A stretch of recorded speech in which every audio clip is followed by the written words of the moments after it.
पंजाब का चंडीगढ़ हम ले जाएंगे, हरियाणा करेंगे हम ले जाएंगे, दोनों आपस में पुलिस से फायरिंग करा देगा एक दूसरे के ऊपर। हकीकत मायने में चंडीगढ़ 10 लाख लोगों को आप एक साथ वहाँ रोजगार मिल जाएगा। रोजगार जेब से नहीं आता है, खुद ही लगाना पड़ता है। कहा करता है सब ना, हमको नहीं बुझाता है। केंद्र सरकार आया दिल्ली से, कहा गया पंजाब में अगर चुनाव आएगा तो पंजाब में बोला जाएगा Patiala and east Punjab state union, Patiala and east Punjab state union, Patiala and east Punjab state union. अब देखिए 1966 में क्या होता है, इसके लिए एक सा आयोग का गठन होता है। किसका गठन होता है? सा आयोग का गठन होता है। और ये जो स्टेट था Patiala and east Punjab state union, ये जो था Patiala and east Punjab state union, इसमें ना बड़ी विविधता थी। एक जगह पंजाबी भाषा बोली जाती थी, एक जगह हिंदी भाषा बोली जाती थी, एक जगह पूरा का पूरा पहाड़ी एरिया था।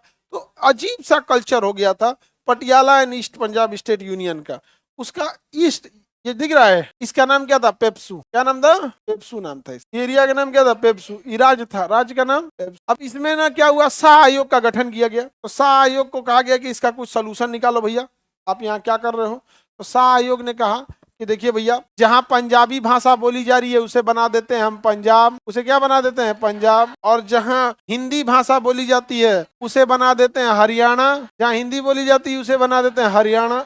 और जहां कंप्लीट पहाड़ है, हिमालय है, उसको रख देते हैं हिमाचल प्रदेश। क्या बना देते हैं? हिमाचल प्रदेश, हिमाचल प्रदेश। तब हो गया पेप्सू 3 भाग में बढ़ गया। पेप्सू कितने भाग में बढ़ गया? हिंदी भाषा के लिए हरियाणा, हिंदी भाषा के लिए हाँ हरियाणा, समझ में क्या? हरियाणा। अब पंजाबी भाषा के लिए पंजाब। अब पर्वतीय क्षेत्रों के लिए, पर्वतीय क्षेत्र के लिए हिमाचल प्रदेश, पर्वतीय क्षेत्र के लिए अच्छा हिमाचल प्रदेश का तो पहाड़ था, तो इनका पहाड़ पे राजधानी बन गया शिमला। अच्छा इन लोग के लिए राजधानी के लिए कहा गया, तो दोनों लड़ गया सब, हमारा राजधानी क्या रहेगा। तो हुआ कि चंडीगढ़। तो चंडीगढ़ कहा कि पंजाब का चंडीगढ़ हम ले जाएंगे, चंडीगढ़ हम ले जाएंगे, हरियाणा करेंगे हम ले जाएंगे। तो हम केंद्र सरकार आया दिल्ली से, कहा गया चंडीगढ़ मेरा। तो चंडीगढ़ का जमीन किसका है? केंद्र सरकार। उसका एक हिस्सा दे दिया गया है राजधानी बनाने के लिए पंजाब को, कि आप यहाँ अपना विधानसभा बना लीजिए, मुख्यमंत्री आवास बना लीजिए, मंत्रियों का आवास बना दीजिए, 2000 एकड़ जमीन आप ले लीजिए। एगो दूसरे को ना हरियाणा को दे दिया गया है। कहा गया यहाँ पे पुलिस आप दोनों में किसी की नहीं रहेगी, नहीं तो दोनों आपस में पुलिस से फायरिंग करा देगा एक दूसरे के ऊपर। यहाँ पुलिस रहेगी केंद्र सरकार की, समझ में गया? हाईकोर्ट भी यही रहेगा। तो ये बना दिएगा चंडीगढ़। क्या बना दिया गया? चंडीगढ़। समझ में गया कि नहीं गया? तो चंडीगढ़ किसका है? पंजाब की हरियाणा? केंद्र शासन इसका है केंद्र। अब जगह जगह चुनाव, जैसे चुनाव आएगा ना, देखना पंजाब में अगर चुनाव आएगा तो पंजाब में बोला जाएगा हरियाणा को हम चंडीगढ़ को पंजाब में लाएंगे। चुनाव खत्म, काम खत्म। फिर हरियाणा में चुनाव होगा ना, तो हरियाणा में जैसे चुनाव होगा चंडीगढ़ हरियाणा का होना चाहिए। बताइए होना चाहिए कि नहीं होना चाहिए? यहाँ पे चुनाव खत्म, खेल खत्म। यहाँ हकीकत मायने में चंडीगढ़ को केंद्र शासित ही रहने देना चाहिए। सरकार पंजाब सरकार को 2000 करोड़ की राशि दे, जिससे कि वो जमीन खरीद के अपनी एक नई राजधानी बना ले, जिससे कि एक नया शहर विकसित होगा। कम से कम वहां पे 5 से 10 लाख लोग बसेंगे, रोजगार आएगा, नए सिटीज, नए स्कूल, कॉलेज, यूनिवर्सिटी दुनिया भर का होगा। और ऐसे ही 2000 करोड़ से ज्यादा पैसे किसे दे? हरियाणा को भी दे उतने पैसे, ताकि हरियाणा भी एक नया शहर बसा सके। अब नया शहर बसाने के लिए क्या है? खाली एरिया चाहिए, जिस जमीन को कोई नहीं पूछता है। गांव देहात का सड़किए भरना जमीन है, बाकी आपके गांव की जमीन का कौन वैल्यू है? बहुत कम वैल्यू होता है गांव की जमीन का। खेत में तो औरों को नहीं पूछता है। और जब सरकार जमीन एक्वायर करेगी तो अच्छा पैसा देगी। तो जिनके जमीन का वैल्यू नहीं था उनको जमीन मिल गया यहाँ पर। अब उसमें जब राजधानी घोषित होगी तो वहां बिल्डर आएंगे।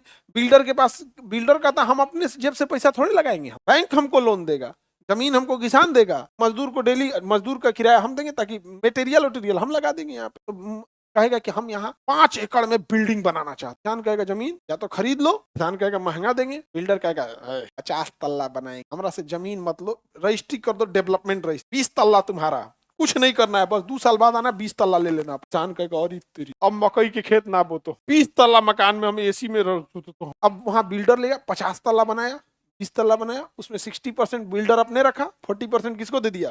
किसान को।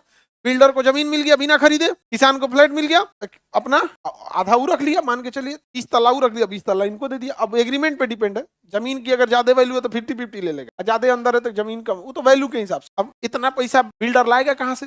अब बैंक लोन देगा, उस लोन के पैसा से बिल्डर छड़ खरीदेगा, सीमेंट खरीदेगा, गिट्टी बालू सब खरीदेगा, बनाएगा, पूरे गांव के लोगों को वहां रोजगार मिल जाएगा। कोई बढ़ई मिस्त्री तो प्लम्बर तो पेंटर वायरिंग मजदूर कुछ नहीं पढ़ा है तो वहां पे जाके मजदूरी करो, उठाओ, रोजगार मिल जाएगा। नहीं हो जाएगा? रोजगार जेब से नहीं आता है, खुद ही लगाना पड़ता है। बैंक को पैसा फायदा है क्योंकि बैंक पब्लिक को पैसा लौटाना है बैंक को, तो बैंक ने पब्लिक से कहा कि भैया आप अपना पैसा रखिए 6% ब्याज देंगे आप, और उठा के 10% पे ब्याज दे दिया किसको? बिल्डर। अब बिल्डर भागेगा कैसे? भाग नहीं पाएगा। अब जब रजिस्ट्री हो जाएगी, किसान ले लिया अपना 40 तल्ला, अपना हर तल्ला पे 10 गो फ्लैट है, 5 गो फ्लैट है, ऊपर वाला बिल्डर बेच के चल गया, नीचे वाला किसान बेच के चल गया, अंदर एक सोसाइटी बना दिया, सोसाइटी में रूल बना दिया कि जितने लोगों का फ्लैट है सब आदमी 2-2 हजार रुपया इस अकाउंट में जमा करेंगे, और पैसा जमा हो जाएगा, उससे सिक्योरिटी गार्ड को सैलरी मिलेगा, माली को सैलरी मिलेगा, फूल पत्ती लगेगा, पूरा बिल्डिंग बाहर से पेंट होगा, कैमरा लगेगा, पार्किंग लगेगा, हर आदमी जो जिसका फ्लैट है हर महीने 1-1 हजार रुपया दे रहा है मेंटेनेंस के नाम पर। अब मेंटेनेंस में क्या है, रात 2 बजे आपका अगर मान के चलिए नल का टोटी खराब हुआ, फोन कीजिए टोटी खराब है यहाँ पे, सुबह आएगा टोटी बना के चल जाएगा, पैसा कौन सी का मेंटेनेंस देते हैं, जाओ घर है, नहीं लगता है उसमें, क्योंकि याद रहे मेंटेनेंस फर्स्ट क्लास डेवलप हो गया है। क्या करता है सब ना, हमको नहीं बुझाता है। अब सोचिए 10 लाख लोगों को आप एक साथ मोबिलाइज हो सकते हैं। नहीं, अच्छा एक ही शहर, पुराने शहर में बार बार लोग आएंगे ना, प्रॉब्लम्स आते हैं पुराने शहर में, सड़कें कंजस्टेड हो जाते हैं, जहां आपको 10 मिनट में पहुंचना चाहिए वहां 1 घंटे में आप पहुंचते हैं। ज्यादा कंजस्टेड होने की वजह से क्राइम बढ़ेगा, बिना मतलब जो पैसा पढ़ाई पे खर्च होना चाहिए, एक ही शहर होने की वजह से जमीन इतनी महंगी है कि पूरा जमीन में पैसा चल जाता है। आज जमीन खरीदो तुम्हारा पूरा जिंदगी भर की कमाई चल जाएगी, मिडिल क्लास की पूरी जिंदगी भर की कमाई जमीन खरीद के मकान बनाने बिना मतलब का, क्योंकि एक ही शहर है। शहर क्या है? एक ही है भाई, मजबूरी है, जब एक ही है तो उसी का डिमांड बढ़ेगा, इससे क्या होगा? ज्यादा होगा। आप बताओ मित्रों, चंडीगढ़ को बांट देना चाहिए, दोनों की अलग अलग राजधानी होनी चाहिए, ऐसा होना चाहिए कि नहीं होना चाहिए? लेकिन ऐसा होगा नहीं होगा नहीं होगा यहाँ पे। अच्छा जो भी शहर बाद में बनेगा बहुत सुंदर बसेगा, जो भी शहर बाद में बसे बहुत सुंदर बस, 6 लेन की सड़क देंगे और लास्ट में 2 लेन एक्स्ट्रा देंगे, तो ना गाड़ी उड़ी बिगड़ गया उन्हें ले जा खड़ा करो ना, पुलवे पे गाड़ी खराब कर लेता है, पूरा जाम लग जाता है, नहीं समझे? हम लोग नया सड़क बनाएंगे तो एक इलेक्ट्रिक लेन बना देंगे, आने वाली फ्यूचर में 10 साल बाद इलेक्ट्रिक गाड़ियां आएंगी, यहाँ पे छत से निकालिए इसे इलेक्ट्रिक चल दीजिए, दोनों चलेगा। जैसे गली उली में जाना है तो नीचे करिए, डीजल पे चलाइए, अपना कार पेट्रोल पे चलाइए, फिर जब मेन सड़क में उठा के सटा के निकाल दीजिए। आप गली गली में नहीं ना जाएगा जी तार। भारत में तो मंकेशों सब डिस्टर्ब करता है सर ना, मंकेश, मंकी, योगेश और मंकेश।